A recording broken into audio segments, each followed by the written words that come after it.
Hello and welcome everyone, and happy International Women's Day. This is Lina from Hadeel. We are so glad that we are concluding our Fairtrade Fortnight activities for this year. This is our third session in Fairtrade Fortnight and our second virtual tour. Today, we're taking you to a virtual tour to Bethlehem, and our host is BAU, the Bethlehem Arab Women's Union Association. And let me just give you a bit introduction about Hadeel for those who are attending for the first time. Hadeel is a fair trade retailer and supplier. It is governed by Palcrafts with the objective to promote for Palestinian artisan work and Palestinian fair trade products. We are organizing this virtual tour due to the current pandemic. Usually every year we have real tour from people who visit the actual suppliers and workshops in West Bank and Gaza. But this year, for the condition of the pandemic, we decided to make it virtually. I would like to welcome very, very much our host today, Bao. Bao has started in Palestine as one of the pioneer women unions at 1947. The premises in Bethlehem served not only Bethlehem, but different cities from the West Bank, and they has been well known for their great role of bringing the art of Palestinian embroidery to the broader audience. They are with us now online. And hello, Mrs. Helen, can you hear me? Good morning, Lina. Good morning, and lovely to see you, and happy Women's Day. We're about to start our tour whenever you are ready. But first, let me ask from the audience to stay unmuted, please. If you have any question, drop your question in the Q&A session. We will give a room 20 minutes of Q&A at the end of the session. And please bear with us. Our hosts are working with limited infrastructure of internet in the West Bank. So if there's a drop on the service, we are going to be back very soon. Good morning, Mrs. Helen. Are you ready? Good morning, Lina, and good morning, everybody.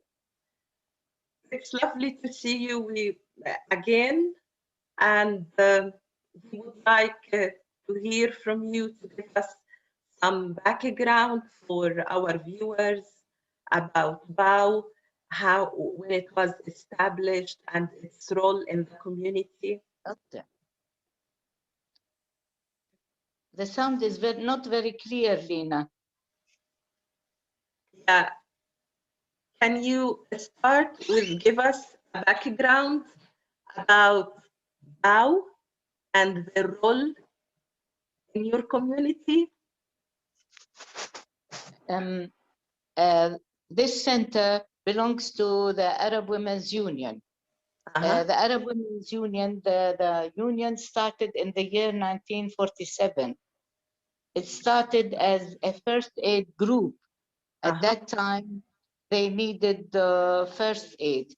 So they trained a few women from the town to help injured people and also to help the members of their own family when they needed quick help. Children injure themselves by being a little bit naughty or something. So the woman had to be clever in that respect. They also trained some women to help young mothers who had babies, and they also established a baby center. That was in the 50s and early 60s. But in the year 1967, after the occupation, they turned into working with women who needed money. They turned into practical ways. So that's how this center was established. It was established in the year 1972, and it is still going. Of course, there are lots of changes, but it is still going. Thanks to our friends in Scotland, in Jerusalem, in America, in France, and many other countries of the world. Helen, you've been on charge for BOW now for quite a long time. Can you tell us about what you have accomplished there? Thank you for giving us some background about the history of the organization, but can you give us something about the last few years when you were managing? What activities you had? In general, we are working on cross-stitch embroidery. So our women come to the center every morning. They are given the yarn, the fabric, and the design. They embroider in their separate homes. When the embroidery is finished, they bring it back. It is unfinished, in fact. It needs finishing. So we have a few women who do the finishing. They also do it in their separate home. Here in the center now, today, we have two of the women who make the finishing. We have two other women who do the embroidery. You will be able to see them and ask them a few questions if you are. That's beautiful. We are so thrilled that we're going to see part of the production live. We know that you are very well known of your cushions and runners who are full of beautiful, colorful embroidery, and well known of your designs of Bethlehem start. And we can't wait actually to see the shop in real. Fatin, now Fatin will show you the shop, and then we will talk to the young women who do the finishing. Thank you very much. Good morning, Fatin. Morning. Can you explain to us while you show us what we see now? Here are some runners, placemats of different colors from different parts of Palestine. The ladies who who founded this center took designs from old clothes, old Palestinian dresses, and rearranged them in different ways to fit modern life. Wow. So we have mats. Here on the other side, we have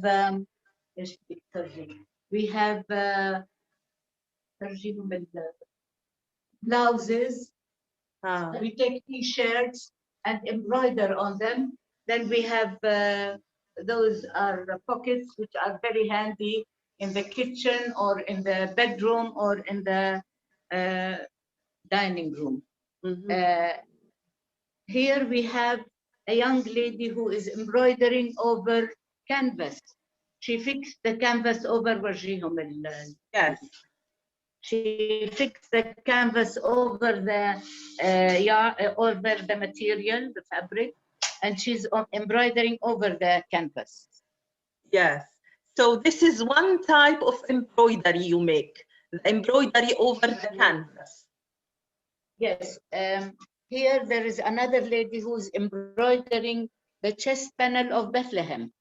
Wow. This is the old Bethlehem dress, the chest part of the Bethlehem dress. Yes. She's working on special material that is meant for cross-stitch. Yes. Here there is a very young lady who is making another design. This design will be made into a tray or a hanging. Jay, Heather? Yeah, we can see it clearly. This is a wall hanging. Can you tell us more about the time they spend working on those lovely pieces? Cross-stitch embroidery is time-consuming. It takes a long time because it is embroidered stitch by stitch. So no matter how much we pay the women, it's always not enough. That's what I feel. Yeah. Here, Fatin is showing you other runners and placemats. This is beautiful. This is beautiful. You have a special old shop with very traditional Palestinian tile. Sorry, I didn't get you. Your shop setting is a very traditional Palestinian setting with a common tile in the West Bank and Gaza. I'm speaking about your floor you have. It's very special. The floor, yes, you can see it. You can see it in the background. Yeah.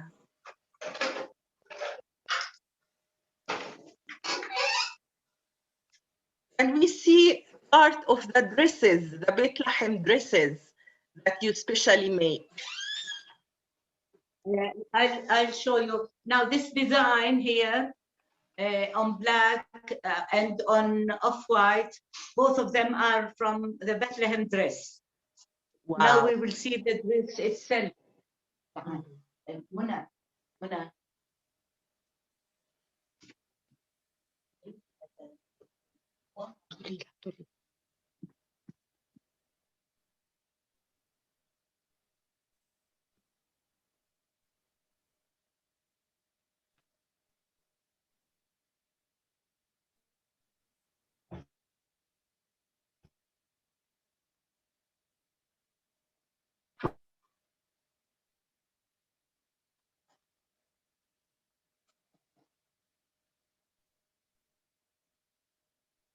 Mrs. Helen, can you hear us?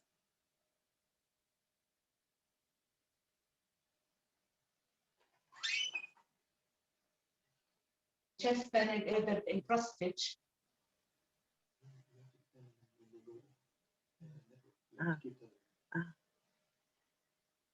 Fatin, at the moment, your network is a bit weak. Yeah, now we can see you again. Yeah, now we can see you again. Yeah, this is the dress. This is the dress. The chest panel is embroidered on a separate piece and then applied onto the main dress. Wow. This is amazing. I would like to ask you about the training you provide for the ladies to do this very special high level of embroidery. The ladies themselves know when they start with us, they know a little bit about the stitch, but we always begin with them with small pieces and advise them how to improve and how to be perfect, especially on the other side. Because if you see the other side of the work, it's always very, very, very neat. Very neat, yes, exactly. Mrs. Helen, can you tell us about how your work was affected with the COVID pandemic at the moment?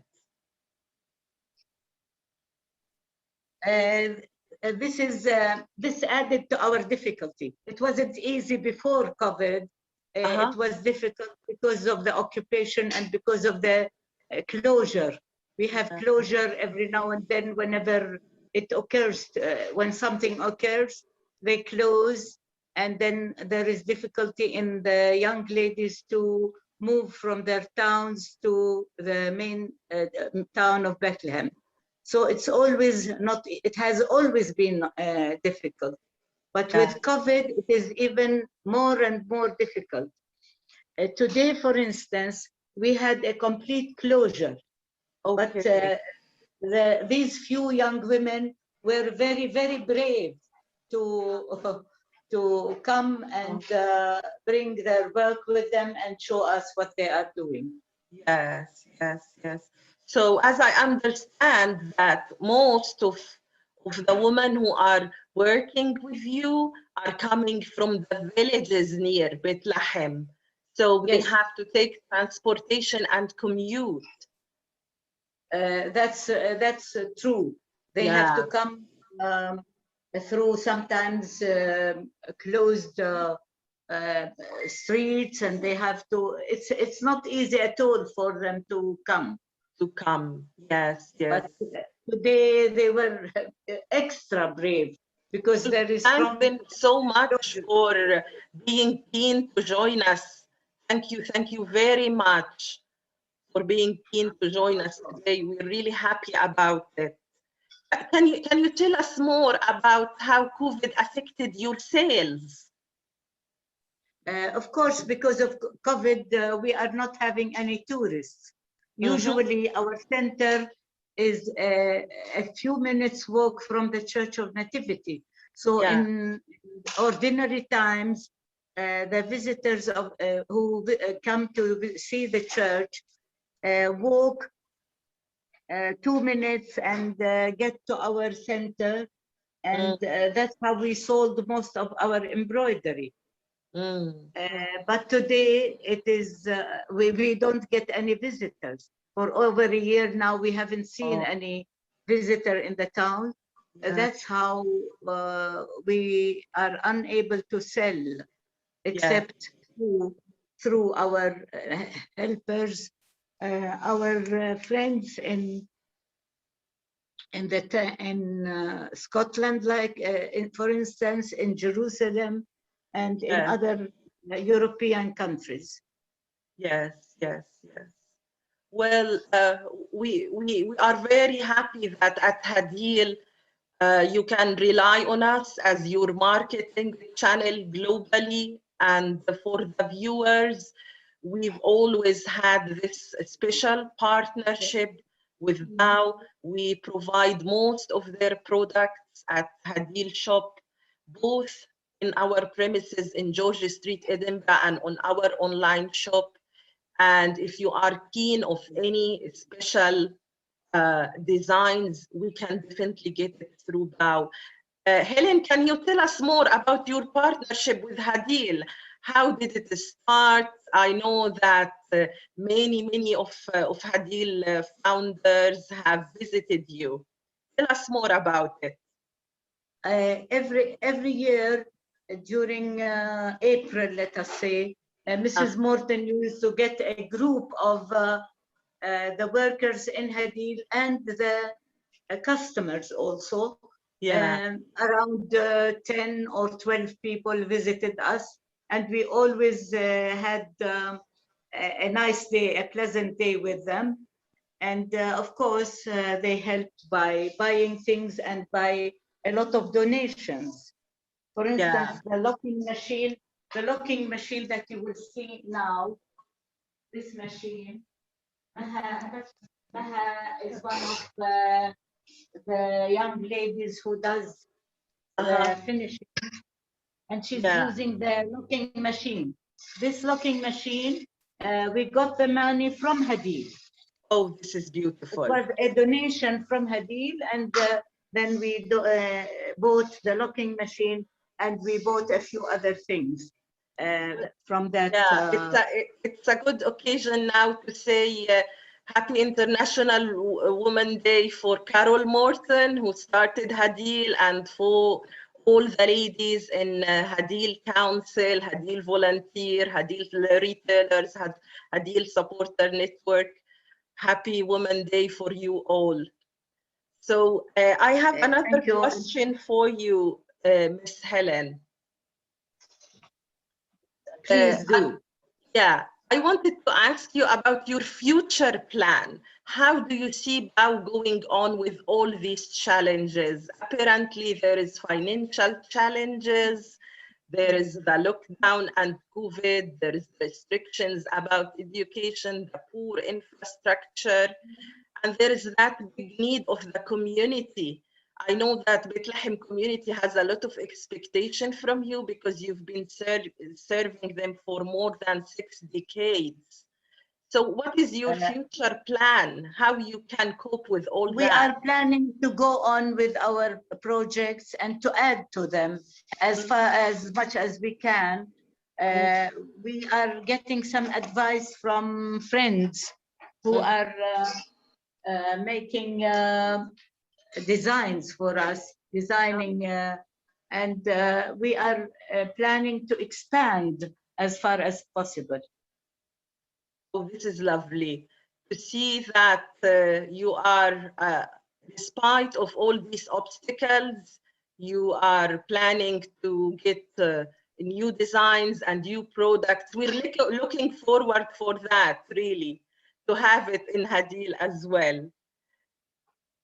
Is there another place you want to show us? Yes, we would like to show you the museum that we have downstairs. In the same building, we have, in the basement of this building, we have a small house that ladies changed into a real home to show how people lived in Bethlehem before the 19th century. Perhaps they lived in the same way for several centuries, 3-4 centuries ago.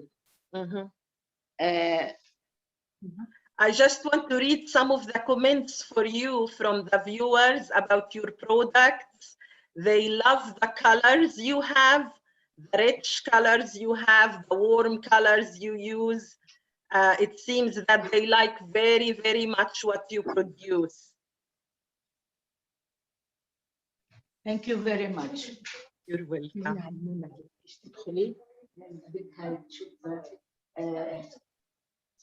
Lina, now I'd like to show you one of the women who does the finishing. She is the one who finishes the cushion cases and the shoulder bags. Oh, that's lovely. It would be great to meet her.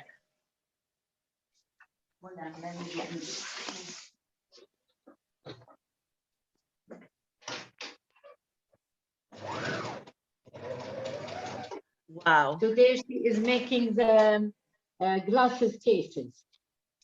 Glasses cases, yes. Your beautiful Bethlehem star glasses cases, yeah. The design is from the Bethlehem dress. It is made into a long piece of cloth. Yes. And then she adds some stiffening on the other side.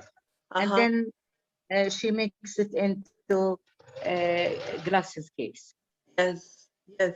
Of course, she has to put some lining at the back. And she adds... Can you tell us about these photos, Helen? Yes. These photos are from the ladies before the year 1967 used to make an exhibition every year in Amman. Yes. Sorry, after 67.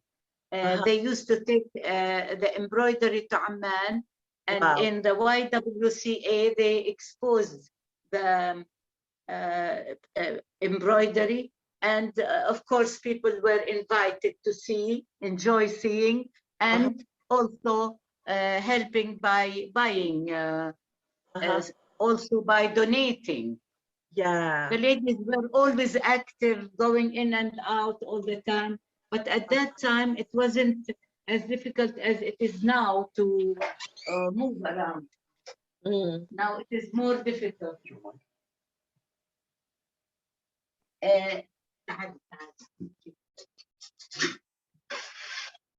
This hanging came to us, was given to us by our friends in Norway. They gave us this hanging, and from the same design, we copied the same design into cross stitch and made it into glasses cases, small purses, and bigger handbags.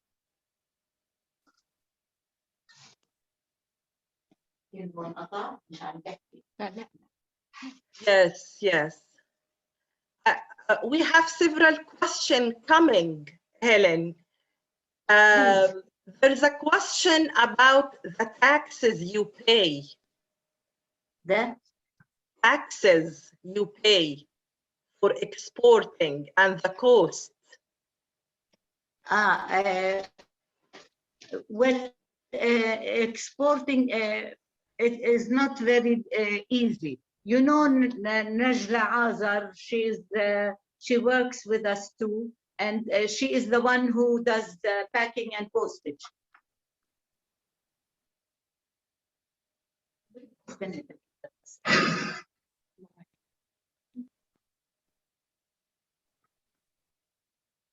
Tina? Yes, what is that place? Can you tell us about it? Now we are going down to the basement where we have the old Bethlehem home. This photograph here, we have some photographs along the stairs. This photograph shows the Church of Nativity in the past, in the year 1900. This shows a landscape in Bethlehem, and this one is Rachel's tomb, the tomb of Rachel in the Old Testament. Now inside the Church of Nativity. All of these photographs are along the stairs.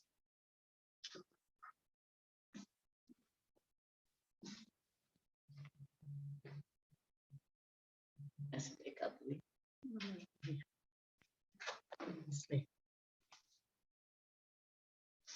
Here in the old Bethlehem home, we have some casks which are covered by straw, and in which people stored oil from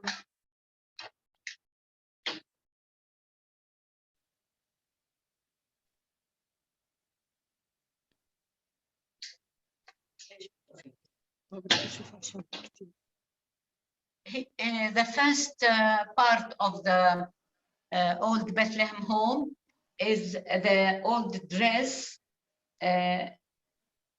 which shows the chest panel and the belt. Here we have a small set of a dress and a jacket with the hat, with the Bethlehem hat. This set was meant for a doll. How old are these costumes? How old is? How old are these costumes?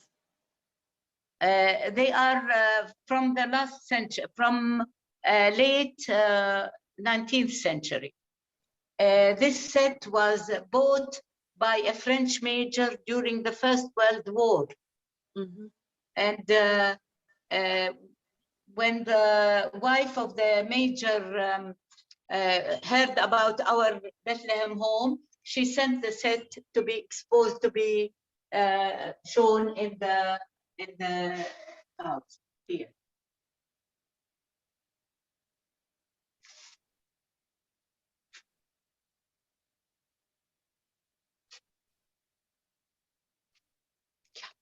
The first room in the house, we have photographs of buildings, old buildings, which are still used. All of these buildings are still inhabited. They are in the old part of the town. Here, for instance, it shows how the buildings had arches, rails, and stairs. Always rails and stairs in our home, and the arches.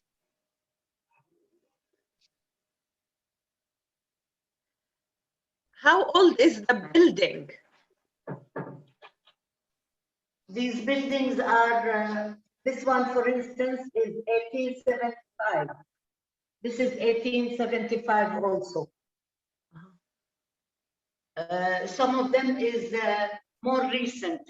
That one is 1920, and this one is 1914, the First World War.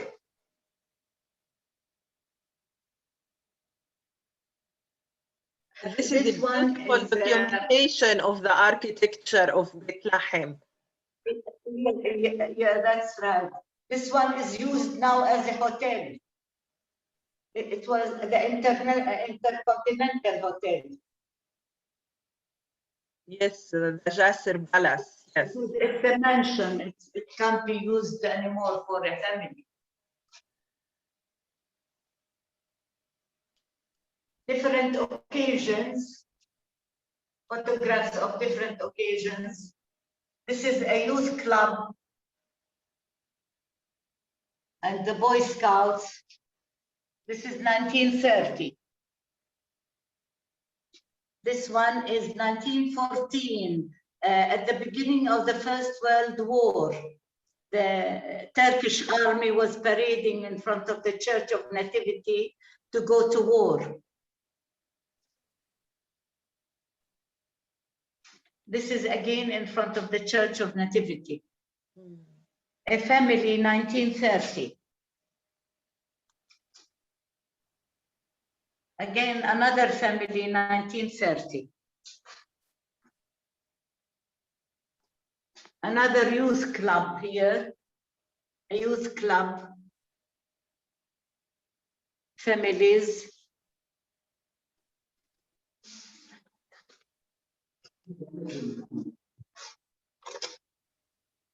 A photograph of a wedding. The bride and bridegroom came out of the church and they were going to their home with all the group of good wishers.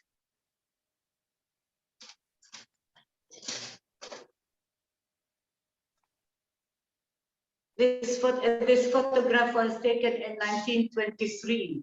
There was a general, a British general and his wife visiting Bethlehem, general stores.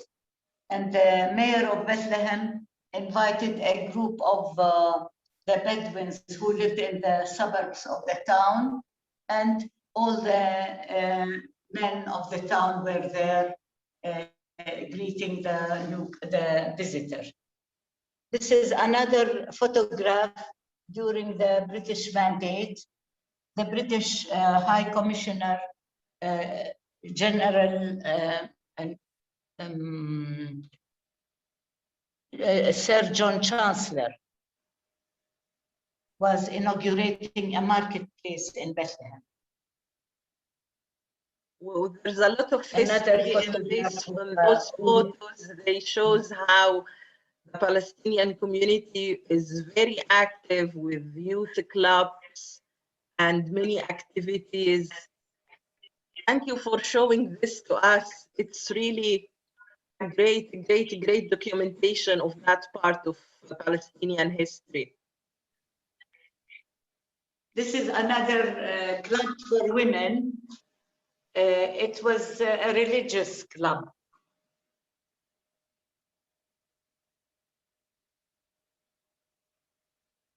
And here is something very important. These are deeds of ownership.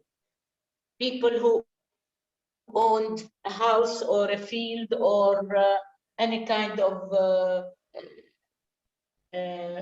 either field or a piece of land had a deed to prove that they owned that piece of land. Another group of a family in front of their very simple house. A woman from Bethlehem.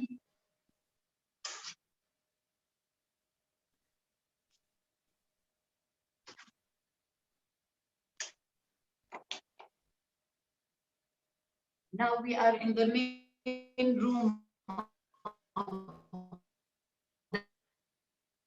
The voice is a bit bedroom. The voice is a bit slow here. Can I ask Fatin just to take the photos very slowly so that we're able to see in a better way?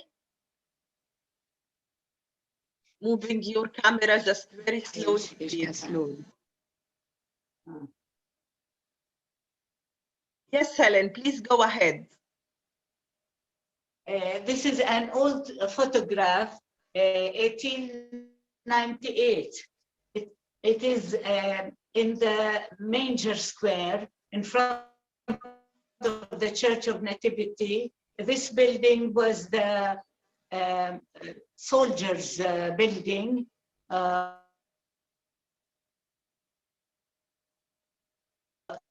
Included the post office and included the building, old building. This building was destroyed sometime in 1936 and a new building was erected in its place.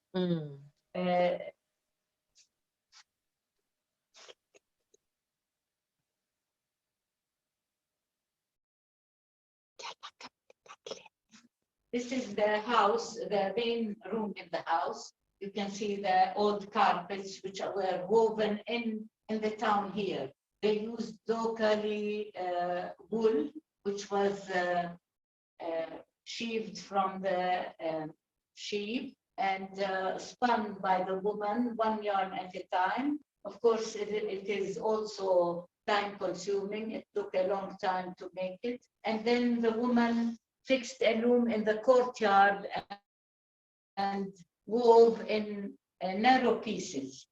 Because she needed a wider piece, she stitched two pieces together to make a wide carpet.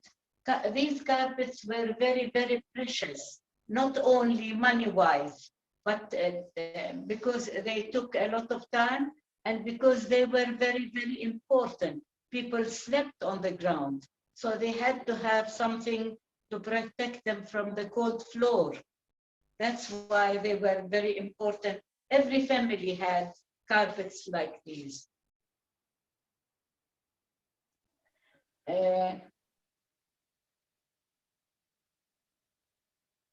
Helen, we have a question about the special headscarf of women Bethlehem.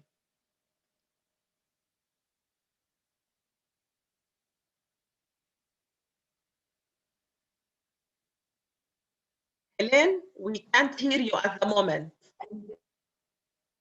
Covers the pillows during the day.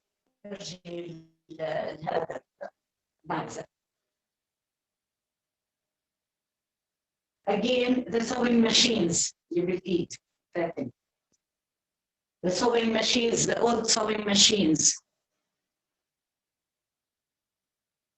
I would like to note here that all these things were donated by families from Bethlehem because people were not needing them anymore. So they instead of throwing them away, they donated them to the museum. They donated those things to the museum, so they are protected and kept. They will be kept for the new generations. Here we have a chest in which the bride carried her trousseau.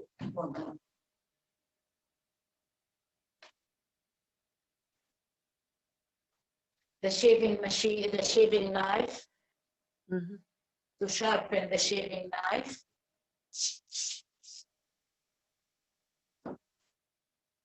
The ink pot.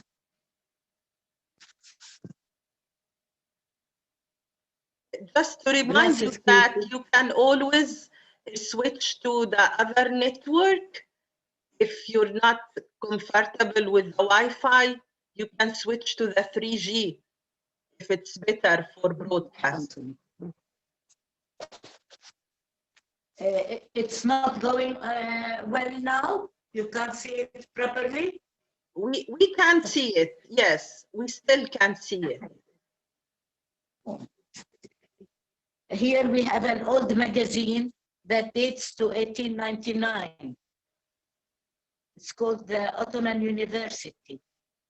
It says it's political, literary, scientific, and ethical. And it was given to us together with the eyeglasses of the owner. These are all lamps that were used at that time to light the houses. That photograph shows a woman in the old dress, old Bethlehem dress, complete with the hat that was covered by a veil.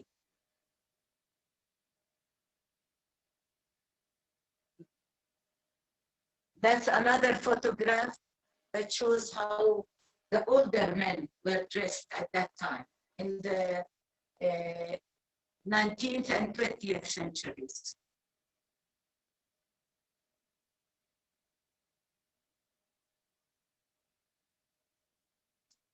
And in this cupboard, we have the musical instruments.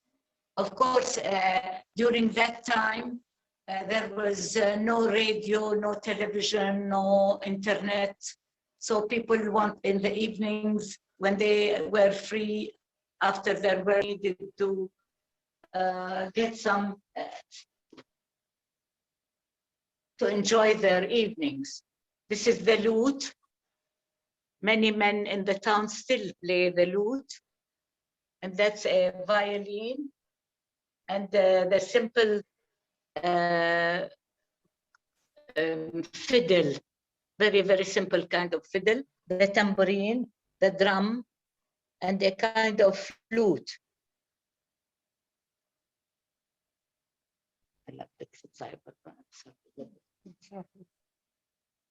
Here we have a courtyard. All the houses in Bethlehem had always courtyards in which they sat in the evenings, and the extended family gathered. Even the neighbors, all the neighbors came and they sat and told stories. Men were very experts in telling stories about old times.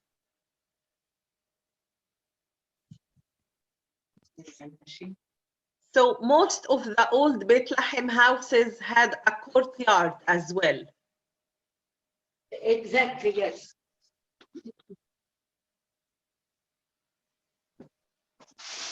Here we can show you part of the kitchen.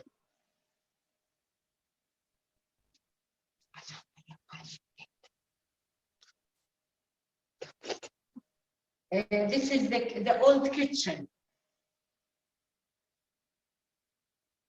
Yes, yes. It's just beautiful to see that people had all that space. This is where they cooked their food. They put in the charcoal here. The ashes fell through the holes, and the pot with food was put on top.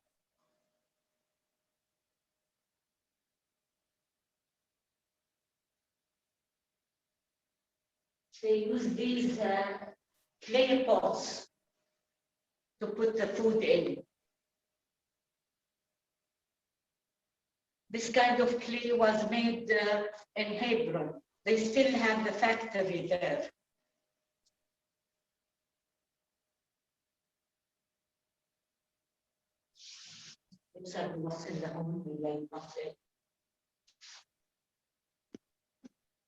Yes, we see clearly. You're broadcasting in a very good way. You can see.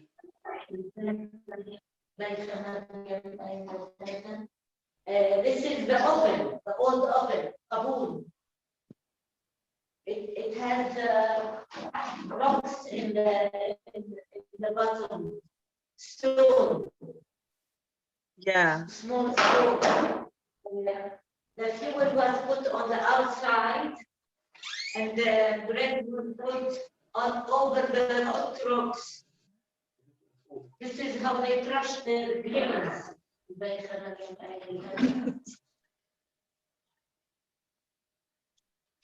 You see the small mill, and the low table. They sat on the ground when they ate. I gave them the carpets. You see how important the carpet is? Because they sat on the ground, so the carpet protected them.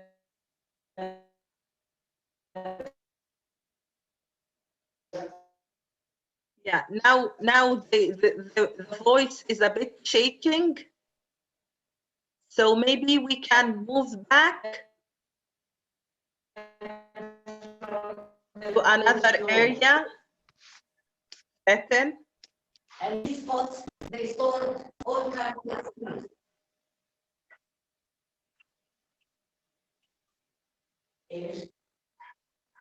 I guess we will go back, yes. Yes. Embroidery section, if you like.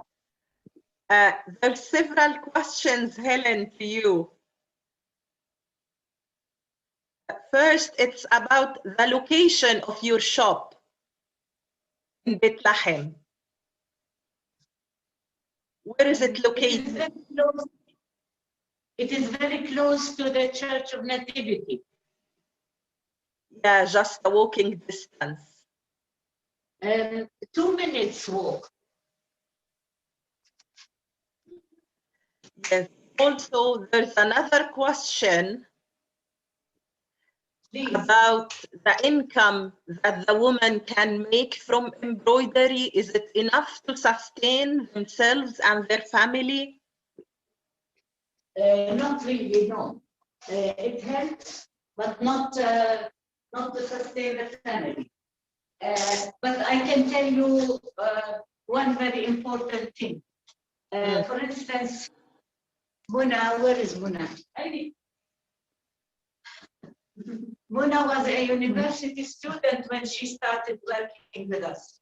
Now she is doing the cushion cases and the big purses.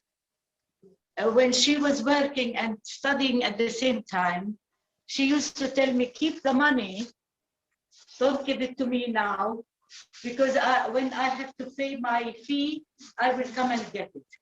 So she paid, she and her sister, she had a sister who was very near her age.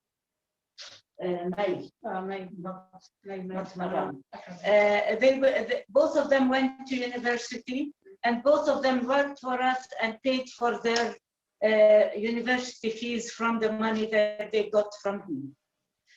We have other examples. We have a woman who needed money for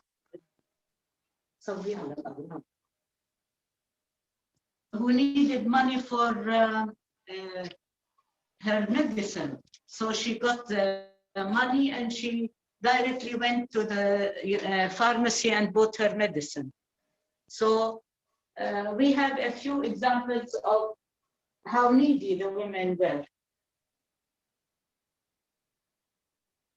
This is all very inspirational stories. I'm glad that Mona was able to make her dream come true and get her degree through her work with you.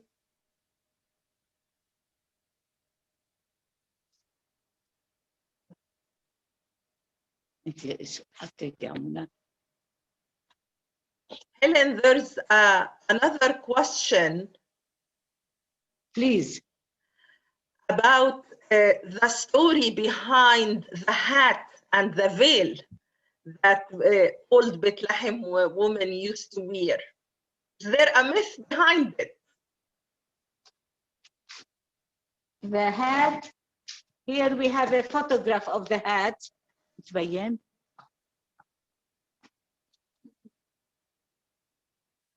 In the other place, we showed you the hat covered by the veil. But here we have the photograph of the hat, which is finely embroidered and then decorated by coins, Ottoman coins.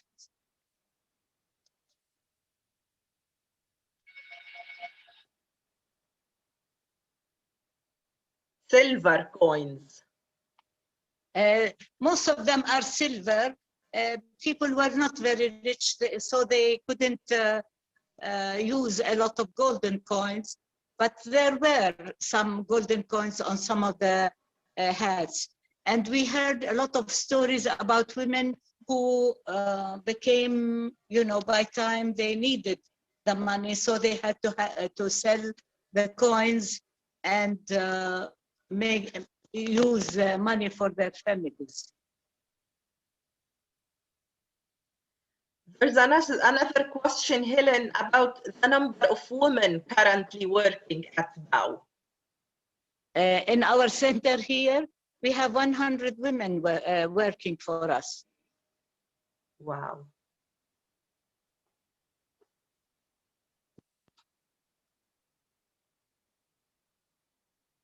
Is there any new products you would like to show us?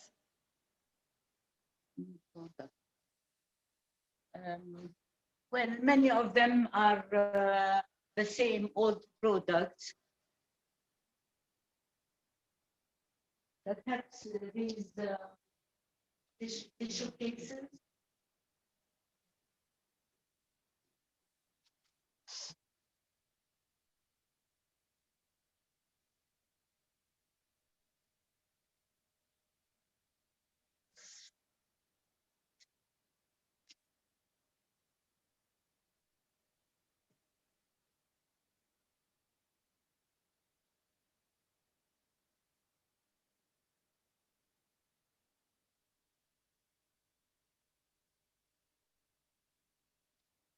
Can you tell us, Helen, how BOW promote for fair trade in Palestine?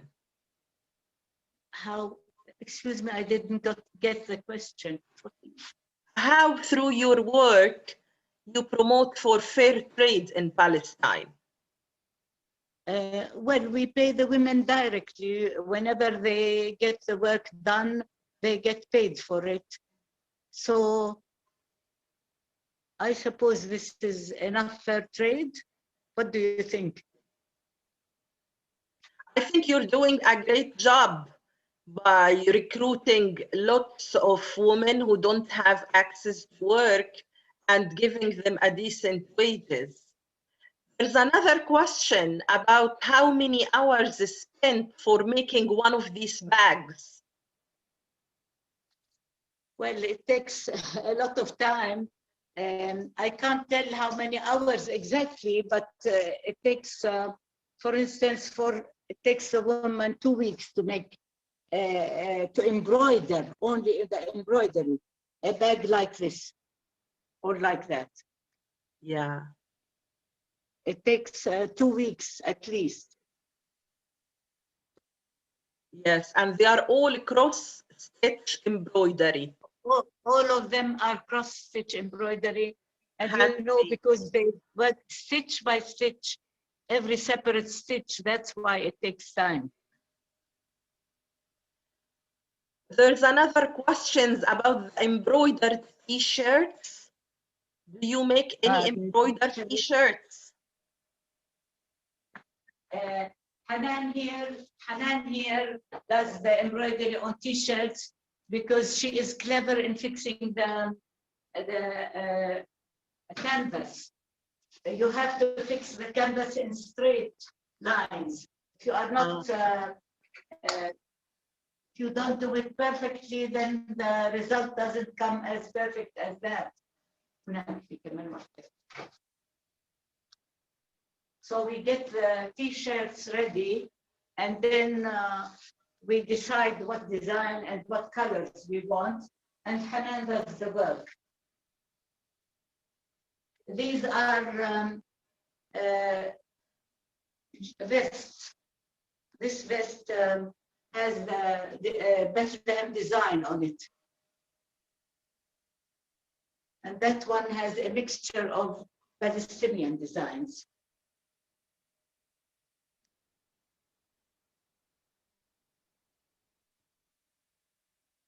There's a question about which areas of Palestine your women are coming from.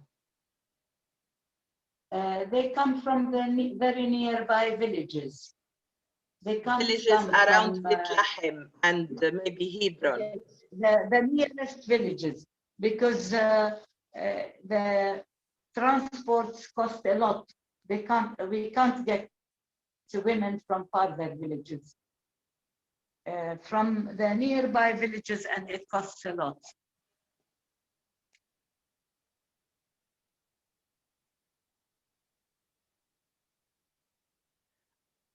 There's another question, Helen, about the services that you provide for community. Excuse me, I didn't get the question. What are the services that BAU provide for the community? The services. The women used to help high schools.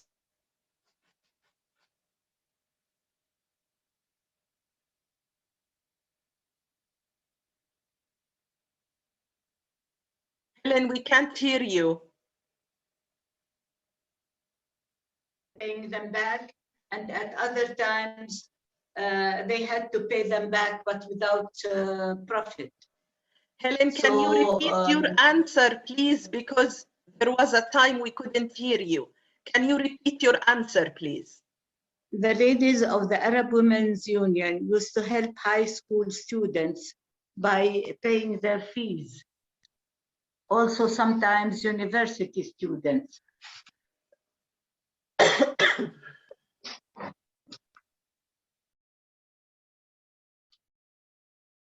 And there is always, when they get enough money, they give them presents during the different feasts, religious feasts.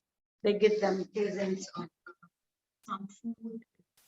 So in addition to your art and embroidery and the visits to the old Bethlehem house, you also support education and support social gathering and celebrations in the community.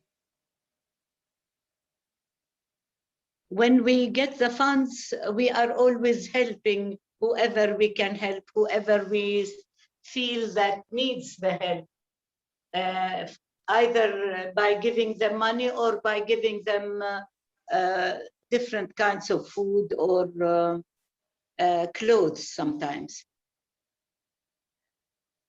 There's a question, Helen, about the source of the material. Where do you get your clothes, your threads? Is it easy to get them? Nowadays, it's not as easy as it used to be before.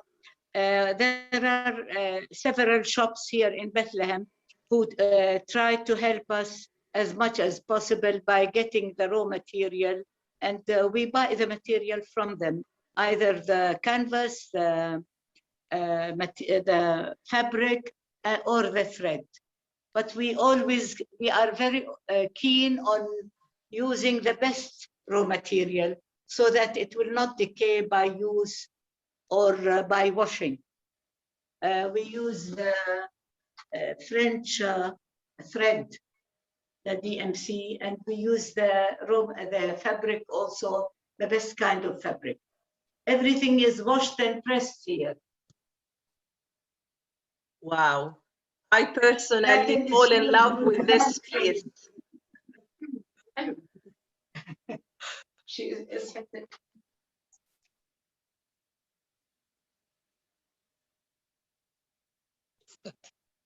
new product. There's a question, Helen, about the new generations. Do the mothers still teach the young girls to do cross stitching? All of our girls here are very young.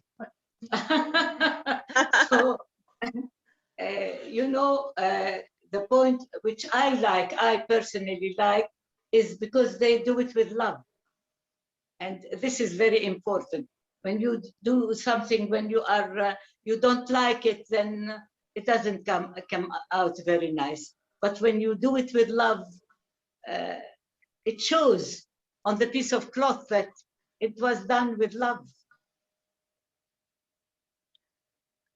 I think this is the best word we can conclude our meeting today with, that Bow started with love. A woman from the community spread their love to other parts of the community. They spread it from one generation to other. They reach out even outside Palestine to other countries. We're so grateful for you, Helen, for telling us your story today. It is really very, very inspiring and very hopeful as well. And we are grateful to Hadeel because it is helping us to let, not only to sell, but to let other people know about us and spread our idea all over the world. Yes, so at the end, let me wish you and your team, all the beautiful ladies sitting today, a very happy International Women's Day and a sincere wishes from all of us at Hadeel that we will always do our best to support you, to be your marketing channel around the globe. And I would like to remind all the viewers that if you are interested in purchasing our products, you can access to hadeel.org website, and through the suppliers you access Bow, you will get a list of all their products that you have, and we're going to get more new collections from them soon. Thank you very much, Helen. We like to convey our wishes.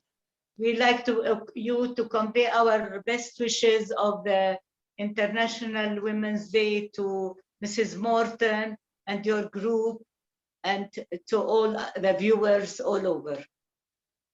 Of course we will. Of course we will. Thank you very much, Helen, and have a very beautiful day. You too. Thank you. Thank you.